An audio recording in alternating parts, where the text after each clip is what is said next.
Welcome to the Healthier Tech Podcast, the show about building a healthier relationship with modern technology.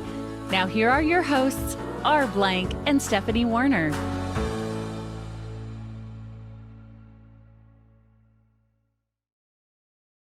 Dr. Heidi Forbes Öste is a behavioral scientist whose mission is to heal the toxic relationships with technology that hinders productivity and engagement in organizations and humanity in general.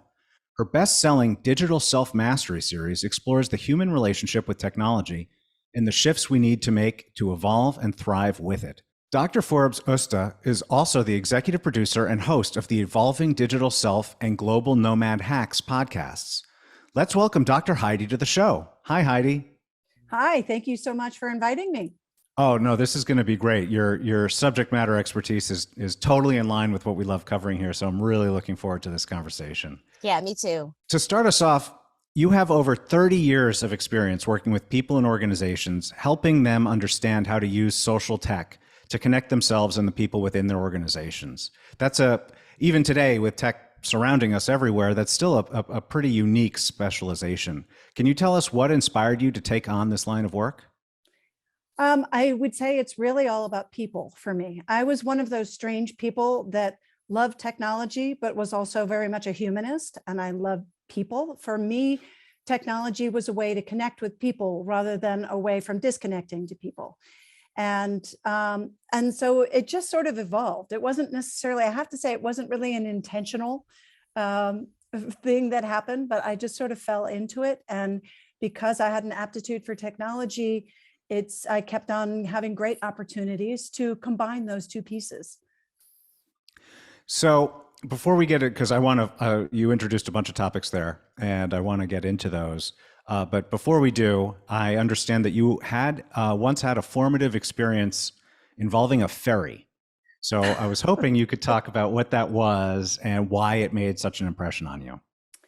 Well, it's one of those experiences where you really discover the fluidity of technology. When it works, it can make all the difference in the world.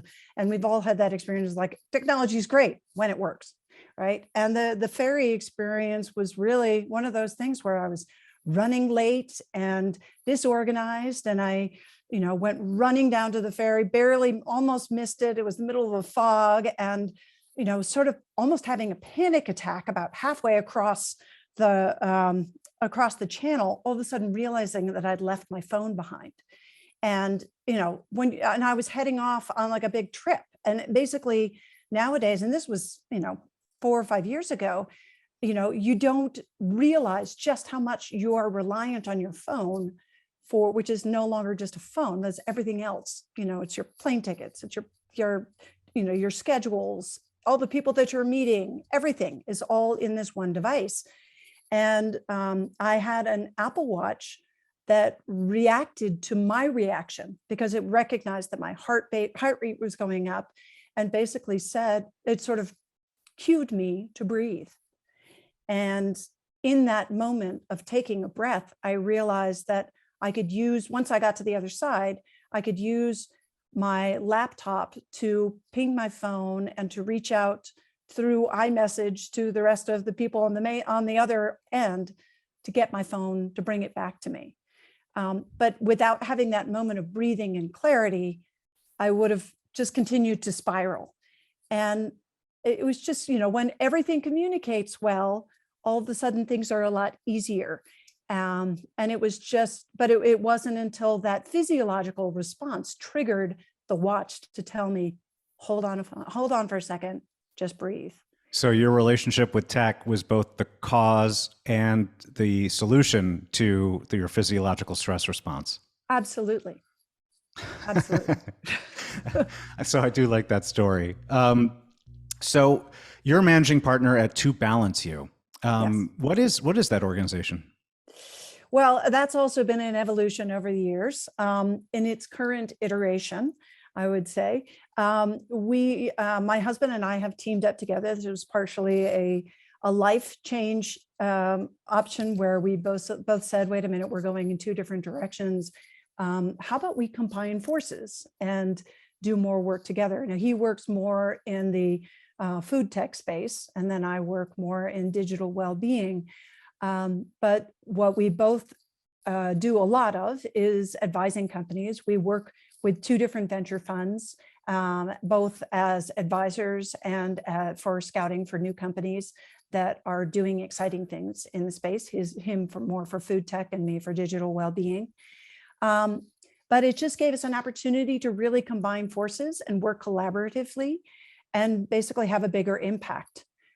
So that's really sort of where we're doing, it's basically an all-encompassing of the different touch points that we have. And the podcasts are under those now, which will actually be combined into one podcast going forward in the new year. Oh. So, yeah. So it's a lot of change right now within the company. But that's pretty exciting. much what it is. Yeah. Yeah. So stepping back a little bit, and this is going to be a really broad question, so go with it where you feel most comfortable. But in your experience, what is technology doing to us? And I know that's a super broad question. There's a million answers, but what pops to mind first? Well, my first reaction is technology is not doing it to us. We are doing it. We are having this. It's a shared experience. So technology, we often try to put technology in this position where it has the ultimate control. There's always the human factor of choice. And of course, there's some things that we feel we have to opt into because of society or work requirements or school requirements or all of these things. But technology is around us everywhere, but it's not technology that does it to us. We are allowing it. We have to take some responsibility there.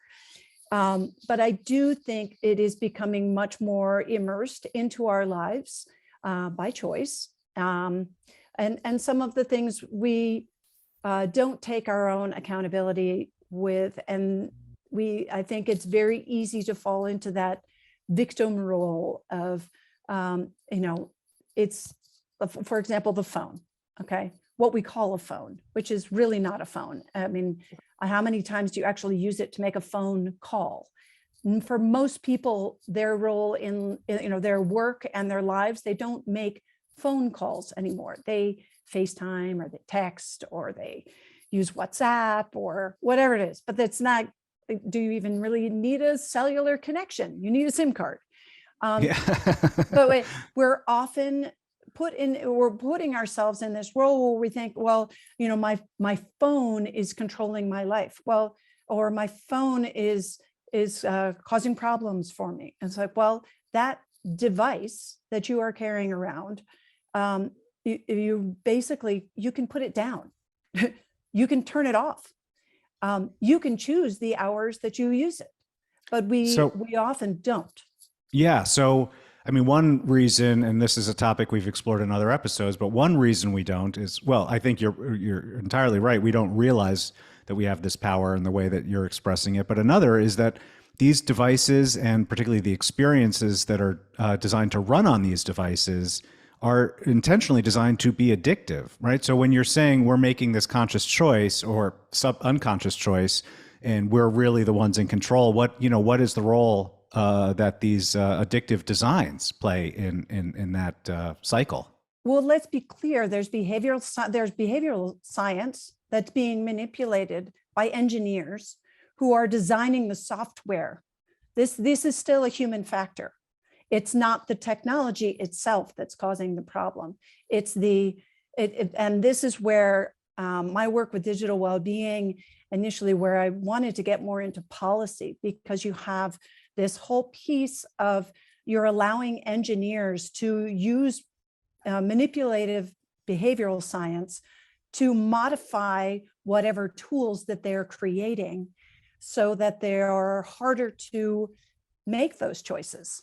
But that doesn't mean that it's the technology that's causing the problem. Do you see where I'm? Yeah, I think that's a really, it's a really powerful distinction. And it kind of bridges me a little into something else that I'm aware that you advocate for, which is designing technology, realizing the ways that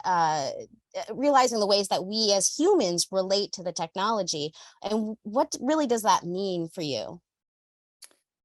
For me, it's about responsibility. And unfortunately, we are in a place right now where there's so many things that are, pulling us in different directions and polarizing us in how our belief systems and how we use things. Many people are falling into this space of feeling like they're victimized at all times. They don't trust. There's a lack of trust, and there's a lack of willingness to really learn what's behind things. And this holds true also for technology. This is not just politics. It's not just news. It really is embedded in everything that we do. And so if we approach things with a critical eye, with critical thinking, and we also do development, understanding the critical thinking behind things, then we have a better chance of having a very positive and fluid relationship with the technology, and having it be something that supports us rather than becomes disruptive in our lives. So if we can teach more about critical thinking, but also recognizing how to give the tools so that we can understand what's behind everything that we do and that we use. So, if it's purely based on profit, there's generally, you need to look at sort of what's the source behind that, who is profiting from it, where are the benefits. And I think we're often not taught that critical thinking piece, and we certainly are not embedding that in how we do design.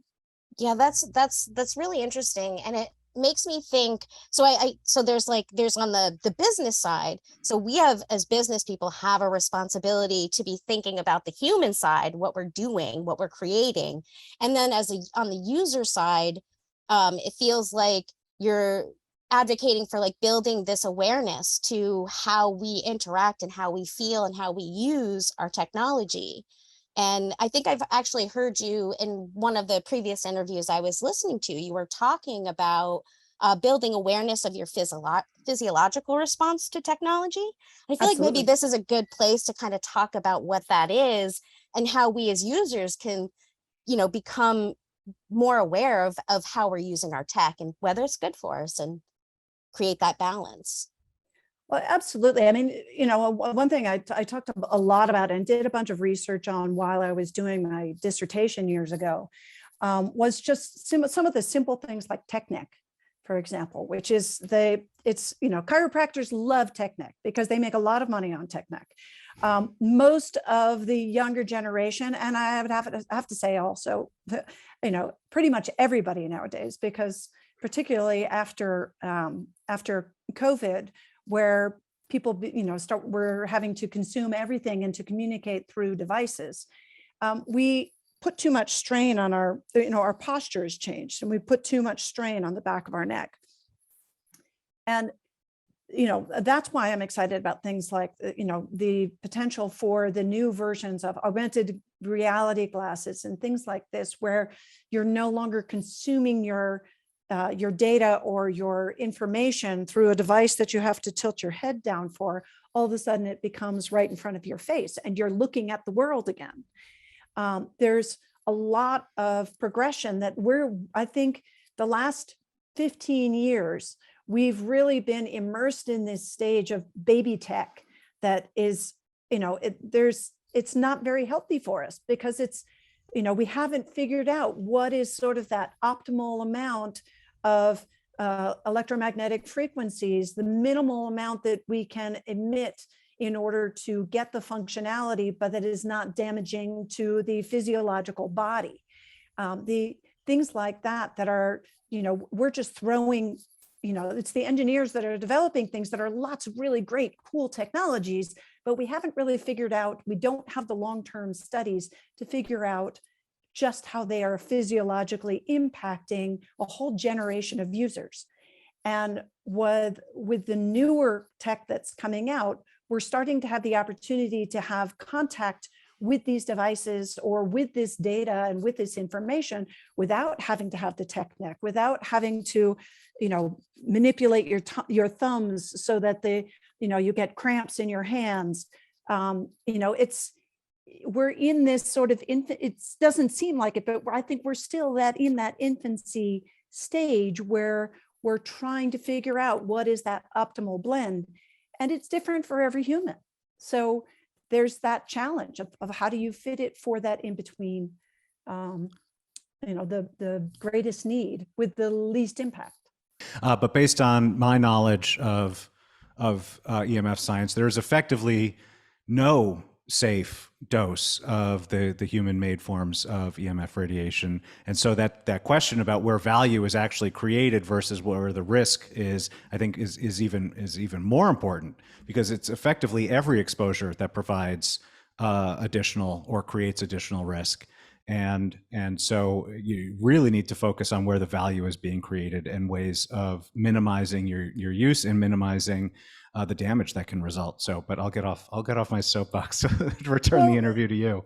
No, I agree with you, but I think it's also important to recognize that cell phones aren't the first thing that's provided EMFs. EMFs have been around. There's plenty of other things that are creating EMFs for us. Yeah, the light, since the invention of the light bulb.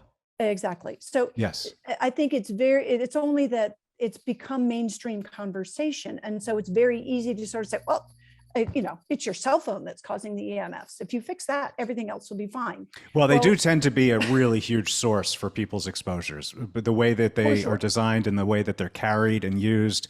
So even with all of these exposures happening everywhere around us, it is often the cell phone that is in the pocket or up against the head that is a tremendous source, even if there's 1,000 other sources. Well, of course, because it's not just a phone, as we talked about earlier. Right. We use it it's an essential part of our lives at this point.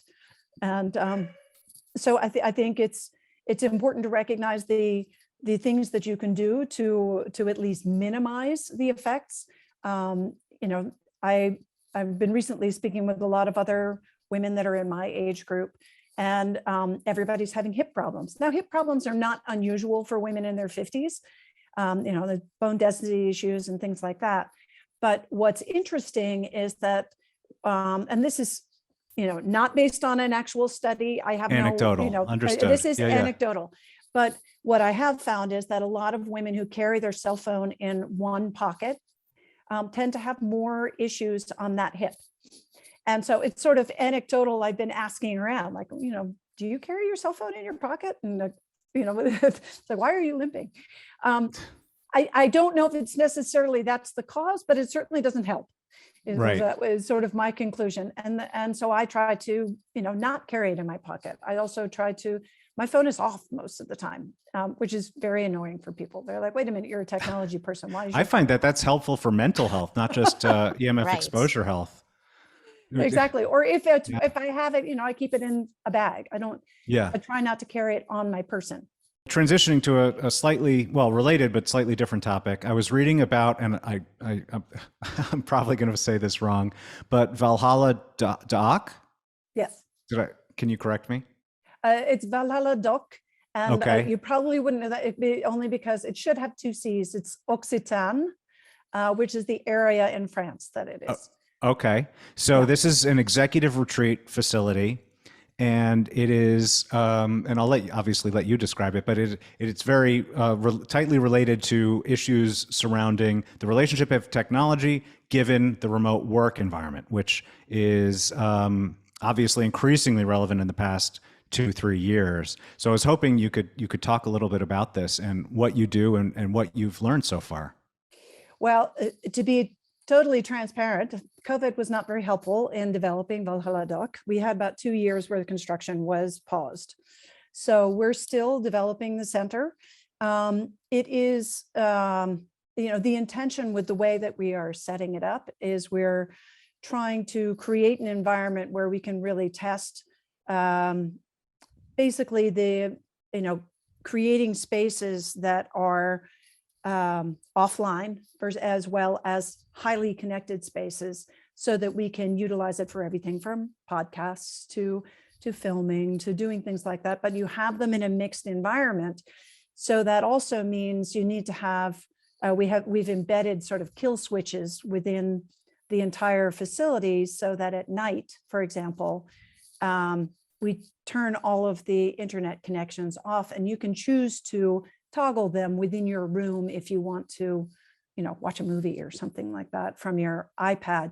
But for example, all of the connections are hardwired in the bedrooms, and all of the charging stations or everything, they're on the opposite side of the room from the beds and things like that. So it's trying to really look at what kinds of things can we do to mitigate and still be connected with the uber connected world and using technology, but also recognizing the different tools that we can use and testing the different tools that we can use to have a better relationship and minimize the effects of that connectedness.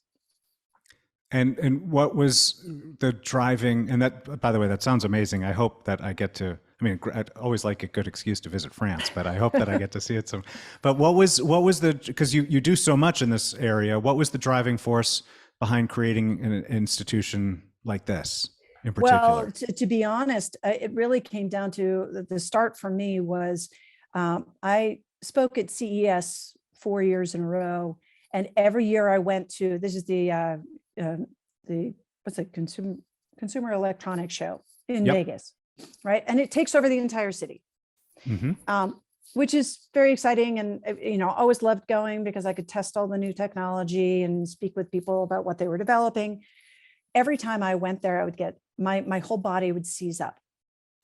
Literally, like I couldn't walk a block without being in excruciating pain. Wow. And it was just an overload of EMFs. I don't go anymore, unfortunately, because I just can't, it takes me a week to recover after going to CES. It's just too much of that. And I found that actually, quite frankly, it doesn't take CES for that to happen. I've been there to speak at other events, and it's just, there's so much, like it's light pollution, everything else, whatever it is, does not agree with my body. And I just felt like there's got to be a better way. You have these incredible facilities. Why can't we, create buffers that make it a safer place and make it a better place? Because we're only going to have more technology. It's not going away. Right. But we need to find ways that we can still work with it. And I guess I was sort of an extreme case because when I first started it, the reason that I switched my dissertation while I was doing my PhD to looking at wellness wearables was because I got Lyme disease and I got really sick, and I was basically bedbound for a year and a half. And I started using wearable technologies to help me understand when my body was able to function, so I could get sort of the minimum amount of work done each time within the windows that I had the energy to work with. And as a result, I ended up finishing my PhD in 3.5 years. And the rest of my peers took almost 5. But because I was able to really understand what was going on with my body by using the tools that were available to me in these technologies, I was able to maximize that output much more than anybody else. That's really interesting. So for me, I recognize that the technology, if we use it wisely and if we use it in a way that can really support us, we can be more productive and more effective and not have to suffer. But if we just barrel along and use what's available to us, we can end up hindering ourselves far more than we anticipate. Yeah, I don't know if you may already be aware of this, but Lyme disease is those who have had Lyme disease are much more susceptible to EMF sensitivity, and that's a pretty well documented. And just one other on anecdote, because you mentioned CES, and I used to live in Las Vegas, and I would go every year with with one of my EMF meters and take measurements off of all these new devices where you can't actually get, they don't publish what the readings are. Yeah. So I would go and I would measure and I would film and I would record and I'd post.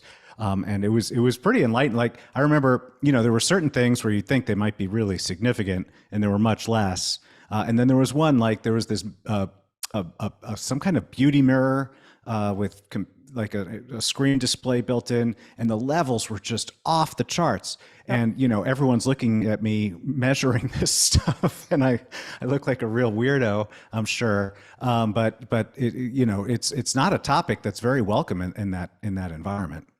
No, it's not. I mean, it is, and it's not. It depends on who you're talking to. They want to know about it, and they're curious, but they're scared of it because it's not something they consider when they're developing. Like I said, it's engineer driven, right, and design driven for design, visual design, but not for health. Yeah, I think that's pretty common. I think, you know, I feel like that conversation is changing a bit. We're looking at, you know, is this actually good for us in many different ways, whether it's health, mental health, physical health. But that kind of brings me to, I noticed that you assembled a bunch of hacks to improve your relationship with technology on your website, which, you know, people can find there. But which 3 are your favorite? My easiest favorite is airplane mode. We love that one too. Airplane mode is really helpful because you can get the basic functionality of your phone, but you're not disrupted. And that's not just necessarily an EMF thing. It's just the constant disruption of notifications and pings and things like that. And we don't realize just how much that causes a physiological response in our bodies every time that occurs. For some people, it's positive. For some people, it's negative, but it's still, it does cause a physiological response every time you get a notification. So I love airplane mode. I would say another piece that I really love is actually wired headphones. Because they don't have as much EMF, but they're also, you know, particularly, and I'm very transparent in that I'm very much an Apple person, but the Apple headset, the old wired ones, actually have some of the best sound and microphones. And so they're really great for consuming, you know, a book or a podcast or whatever else without having that disruption of the Bluetooth, which for some people really doesn't jive well with their bodies. And a third one, it's tough to choose which one of the third ones, but let's see. Oh gosh.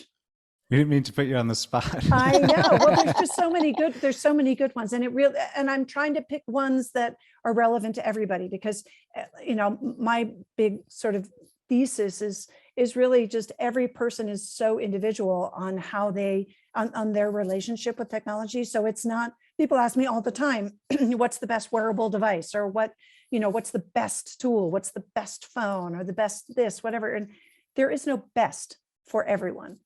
Everyone is so individual. But I would say trying to find the tools that help you support you with minimal friction. So for example, I use an Apple Watch and an Oura Ring.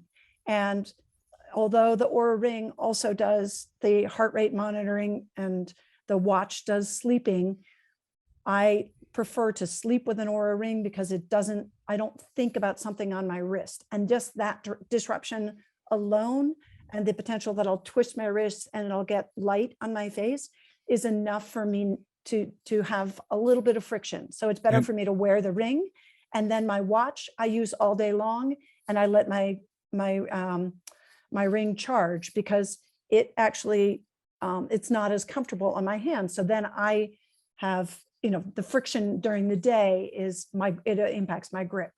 So I would say finding the ultimate device that works for you is the most important thing. That was a really great illustration of the trade-off of the technology based on your relationship with it. Also, my understanding is that the Oura Ring is a significantly lower source of EMF exposure, yes, which can disrupt sleep.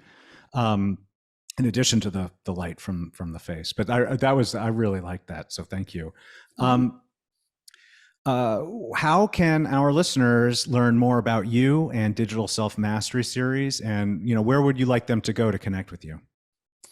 I would say, the Digital Self-Mastery series is still available on Amazon.